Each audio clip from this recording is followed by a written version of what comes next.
Hey, what's going on, everybody? This is John J Gaming on the mic here, coming at you with a brand new episode of the Jeff Grossman Coaching Dynasty here on NCAA 14, featuring that college football revamp, of course. And we wrap up our first season as the offensive coordinator for the Maryland Terrapins, and all things considered, we're doing a pretty nice job with the turnaround overall. You see, this was a team last year that ended up finishing 2-10 prior to us taking over and being on that 3-year contract, and we turn around and we end up finishing 8-5 as a football team. I am so ecstatic about what we were able to accomplish over the course of this season. We didn't win the conference championship. We did not win the Cotton Bowl either. So that means Jeff Grossman is 0-2 in bowl games, in games that he's coached in as a coordinator. So something that we do need to work on, but that being said, we did a very nice job of turning things around eventually. So that being said, let's go ahead and take a quick look at how our season went in a nutshell. This was our whole schedule, and it was a little bit bumpy in the beginning. We had a huge loss against West Virginia in the rivalry game, and then we lost a game to Florida State, in which we also should have probably won and taken care of as well. We did also lose to Penn State, and then we also lost to, actually finished the year on a 2-game losing streak. So that's not a great look. But I mean, we had some really good wins in there as well. We started off the season good, beat Temple and Wisconsin, both teams on the road. We shut out Illinois. They actually represent the West Division, so that's why they have like a 6-8 record. The West Division was insanely weak this year in comparison to the East. So we were probably the second best team in the conference. But of course, we did not get a chance to go to the conference championship game because we didn't beat Michigan State.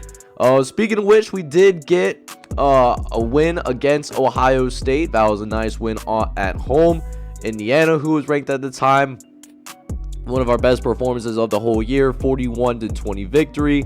And then, we did what we do. We had close losses. So, I mean, it's a good year overall, all things considered. I like what we accomplished as a football team. And speaking of our football team, let's go ahead and see if we do have any All-Americans on either the first team or second team. Now, it doesn't seem like we have anybody on that first team.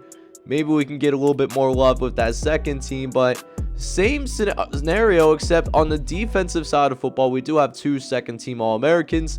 Ruben Hippolyte II, who is a Hollywood, Florida product.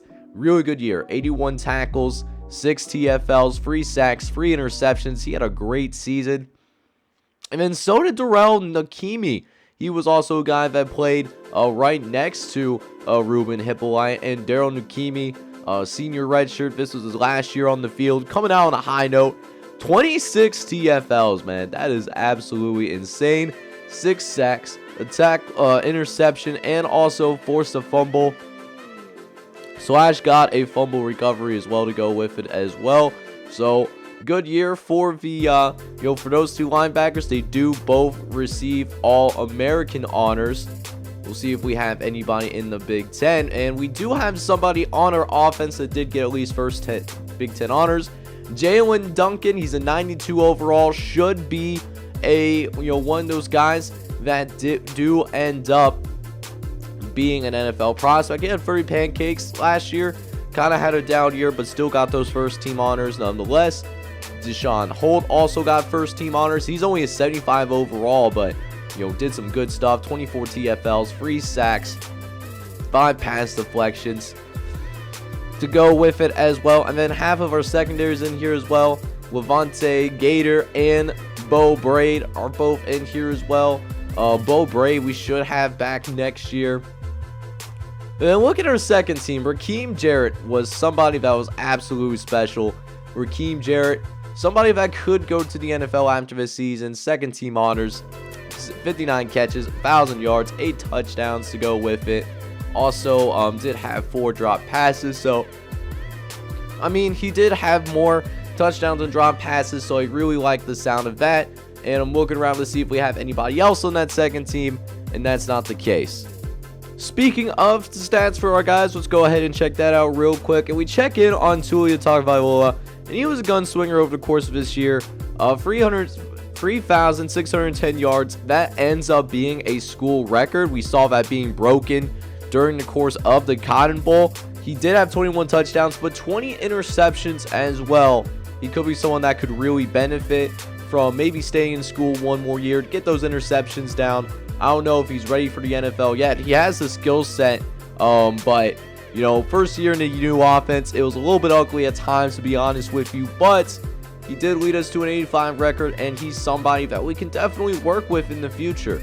David Faust, meanwhile, hopefully Tua Tagovailoa stays around for another year, because he is somebody that, you know, needs a little bit more development. Not necessarily ready to play Power 5 football yet. 14 for 28, 144, 2 touchdowns, 2 picks. Then the bread and butter for this team was our rushing attack. That's what we really tried to emphasize. Now, sometimes because of game script, that didn't always end up happening this way, but Isaiah Jacobs did have a great season. 261,000 yards, 13 touchdowns to go with it as well. Tua Tagovailoa also found the end zone 4 times. Same with Eric Webb. Same thing with Penei Boone. And then we also saw a few other guys get into the end zone. Corey Dykes got his first rushing touchdown in the bowl game. The same thing could be said for Dejuan McDougal. Now, finally, for our receivers, I talked about Rakeem Jarrett and what impact he had over the course of this season. But that being said, you know, he wasn't the only one doing work. Jayson Jones in his final year looked pretty good. 43 catches, 762 yards, and 5 touchdowns. I think he's someone that could be a late round pick in the NFL draft. We'll just have to wait and see what the NCAA football god said. Then our tight end also looked pretty good in our offense. 35 catches, 543 yards, 5 touchdowns to go with it as well. Dejuan McDougal also had multiple touchdown grabs. And the same thing could be said for Marcus Fleming Jr. Now, Marcus Fleming, you know, both him and Jayson Jones weren't the fastest people. They got caught from behind pretty often, but when we asked them to step up, they did their job, man. They did some really good work. I liked our receivers, and the beautiful thing about it is we're gonna get at least 2 of the 5 back, right? I'm not so sure about Rakeem Jarrett. He could go to the NFL. We'll just have to wait and see how that turns out. But I do also want to go ahead and use this time to kind of highlight how your custom prospects are doing. I do want to try to keep track of them over the course of their collegiate careers. And let's go ahead and start off with the quarterback who did end up going to Cincinnati, Andre Shingle. He started off as the first string quarterback, but, you know, he's someone that could potentially fight for that starting quarterback job next season. They're pretty close to each other. And listen, in emergency duties, he was somebody that wasn't too shabby, okay? 5 for 12, 63 yards. It's not pretty, but he didn't make any mistakes necessarily, didn't force any turnovers. He does have negative rushing yards, but he also wasn't somebody that wasn't expected to see the field here early on in their collegiate career. So we'll have to see how that turns out. You know, he's in the running for that starting quarterback job. We'll see if he can end up winning that. Now, one custom prospect that did go ahead and make an immediate impact right away is Isaiah King. Now, he was somebody that was absolutely special over the course of his season. 22 catches, 221 yards, 2 touchdowns. You know, has a promising career ahead of him, as he is somebody, you know, that isn't too far from some of these wide receivers. You know, he's going to be slotted in as maybe the number 2 wide receiver next season, so he should get a boost in that. And the thing is, he did not drop any passes the entire season, so definitely showed some pretty solid hands over the course of the year. We'll see how much he ends up growing, but I'm excited to see how Isaiah King's career ends up turning out. Meanwhile, over in Washington State, John Johnson was able to see the field some over the course of his true freshman campaign. Came in as a first-string running back, but got a little bit of run regardless. John Johnson, 19 carries, 99 yards, so 5 yards a carry. He did not find the end zone on the ground, and, you know, didn't get any like backfield work, you know, as a passer. You know, he is someone that, you know, isn't the best at catching the football, but he'll get a little bit better at that as the year goes on. but he's got some pretty good stuff to work with. 79 overall, and he is somebody that is behind some seniors, so he's going to start next season, and I'm going to be real excited to see how that turns out for him. First year as a starter, look for him to definitely make it to the NFL. And then to wrap out the custom prospect updates for those that, got their prospects in like before season 1, Gladiator Aruba is a guy, small dude, but he made a difference right away. 22 catches, 333 yards, 3 touchdowns to go with it as well. Definitely someone that's slotted in as a slot receiver. Now, he isn't a great fit for Wisconsin because they are more of a run-heavy team. But that being said, he's making the most of it. He's proven himself to be a valuable asset despite the fact that he is only 5'5" at 160 pounds. We'll see if he gains any weight in the offseason. But that being said, though, the head coach is really impressed with how we've been able to handle things so far. So we are going to get a contract extension, but I am going to look at other options in the coaching carousel simply because I want to see if that Maryland head coach ends up leaving. And if so, we'll go for that head coaching job. If not, we'll just go ahead, take the extension, and then we'll go ahead and move on and see what the rest of his offseason holds for us. Alright, boys, so we get to one of the tougher parts of the offseason. We got to go ahead and look at players that are going to be leaving the program. But that being said, we have a few guys that are declaring. Now, how I usually handle players declaring early is that if you're going to be like a first, second, or third round pick, I would just go ahead and let him go because that would actually make sense. But look at this. We got Rakeem Jarrett.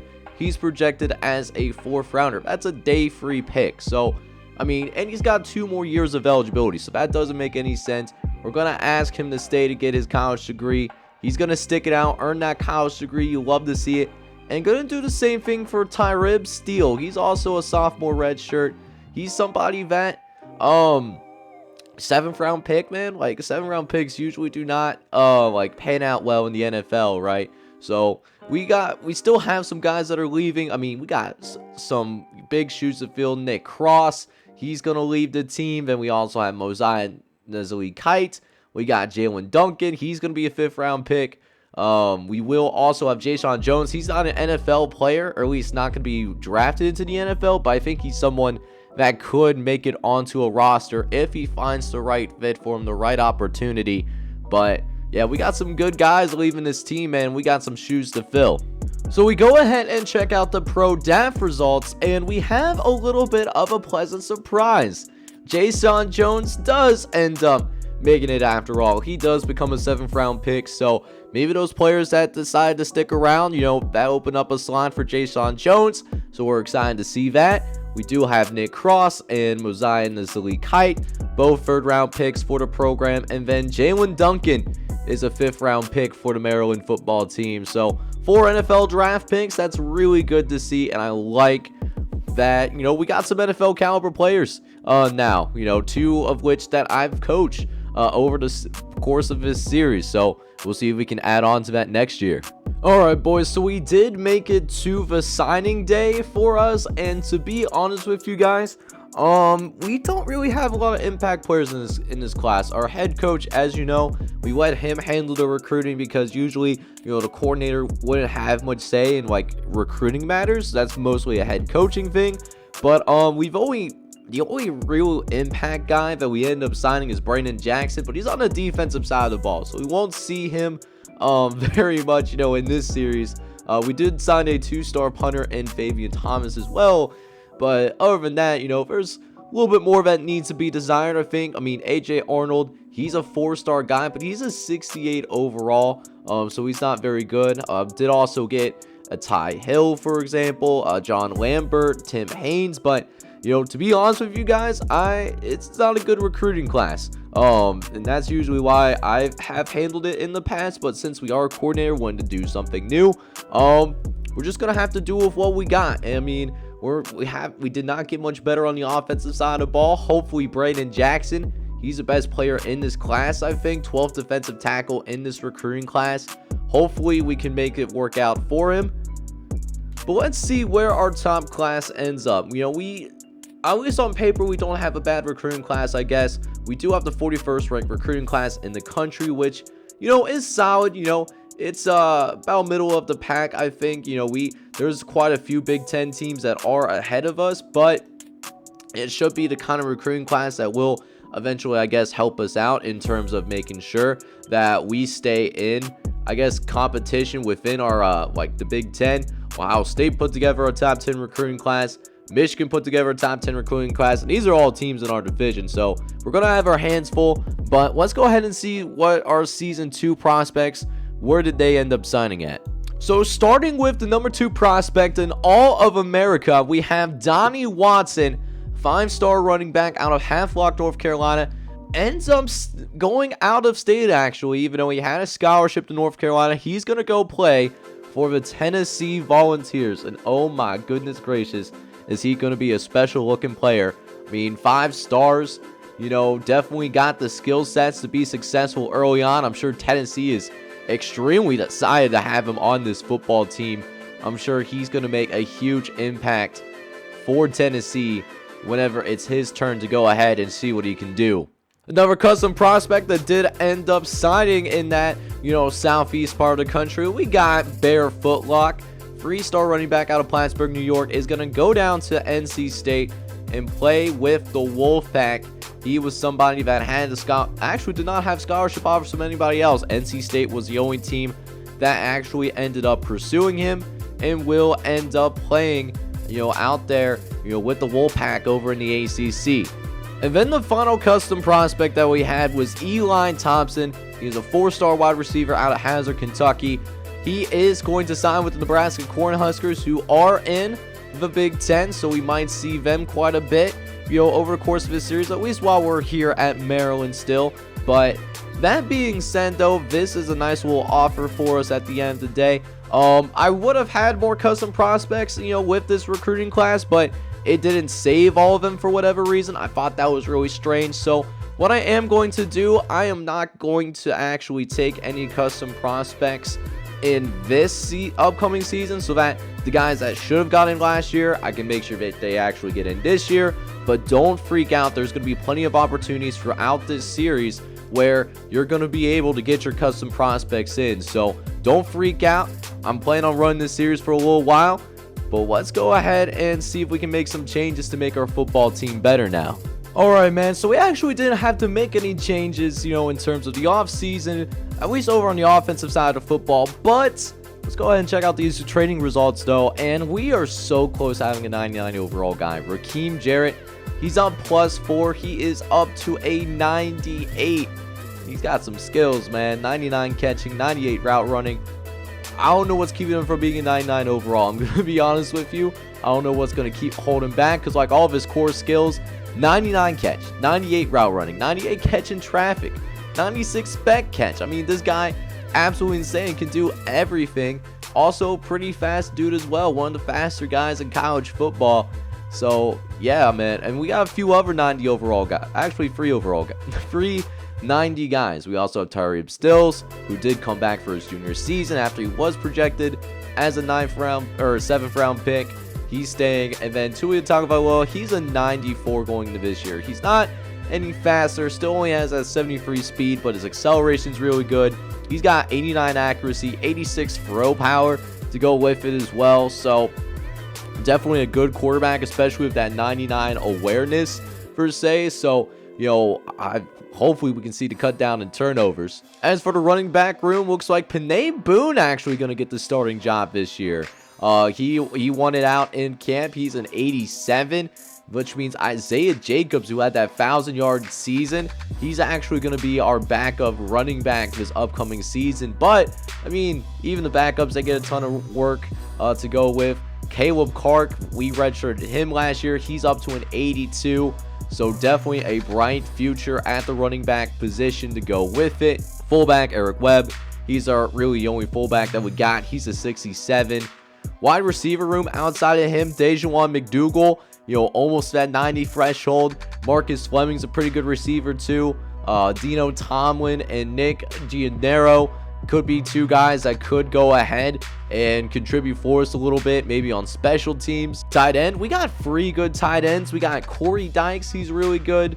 CJ Dippery is a good tight end as well. And then Weston Wolf 80 overall tight end. This is a guy, he's going to be sweet, bro. Like, we got a great tight end room, and I'm ecstatic to, use them all in the offense, because the way our offense works, we can use free tight end sets, and, it's perfect for that situation. Offensive line looks a little bit better, too. We got Tim Lawson at left tackle this year. Left guard is going to be Mason Lunsford, although Christopher Love, he can go ahead. He can potentially play somewhere on our offensive line. Eric Harris is pretty good. Patrick Maton's going to be really good. And then Marcus Finger's not going to be too shabby himself, 74. So I'm liking this offensive line. I think we're going to have a much easier time running the football than we did last year. And the beautiful thing about this offseason, too, is that we only have one player that we absolutely need to cut. And to be honest with you, there's a couple of guys that I'm looking at. We have 2 players that are in the 50s. I mean, we can't have that for a Power 5 program. So I think Ray Jones, who's only a 50 overall, by the way, he's not even that quick. I don't see him really taking the field in any capacity while he's here in Maryland. I'm just going to go ahead and cut him. It's what's for the best. But yeah, man, this is what our final 70 is going to be looking like. I like the talent that we have on this roster. We'll see if we can get double-digit wins this upcoming season. I think this might be our best chance, given Tua Tagovailoa, he is a 94 overall. So we got to make it count. We got a lot of talent on this roster.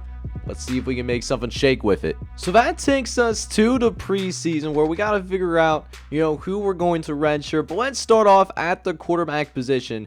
Really, a lot of guys that are going to be redshirting, because we don't have a lot of impact freshmen. They're going to need to be redshirted. Marquise Bradley is going to be one of them, 4th-string quarterback. Just not somebody that's going to go about seeing the field.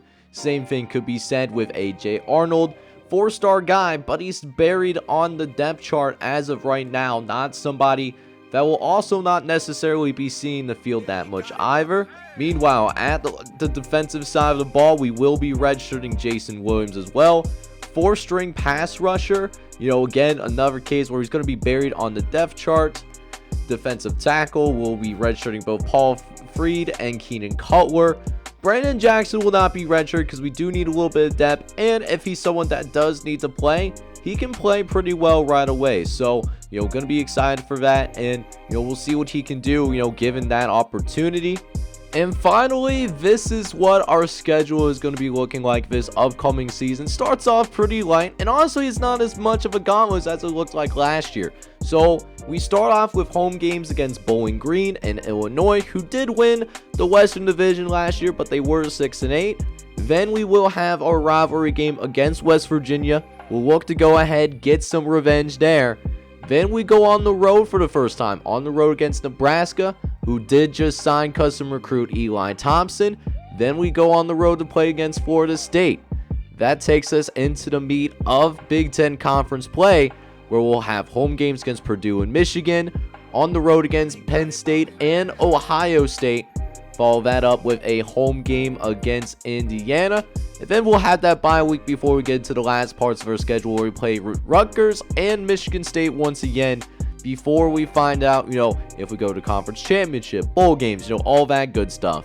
And that is going to wrap up today's episode. I hope you're excited for it. Next episode, we'll get into the 3rd season of Jeff Grossman's coaching career, and I hope you're excited for it. If you are, I need you guys to do me a favor. Smash that like button. Hit subscribe if you got to be brand new as well. This is John J. Gaming on the mic, signing off. I'm hoping you're all out there having a good one. Take care, everybody.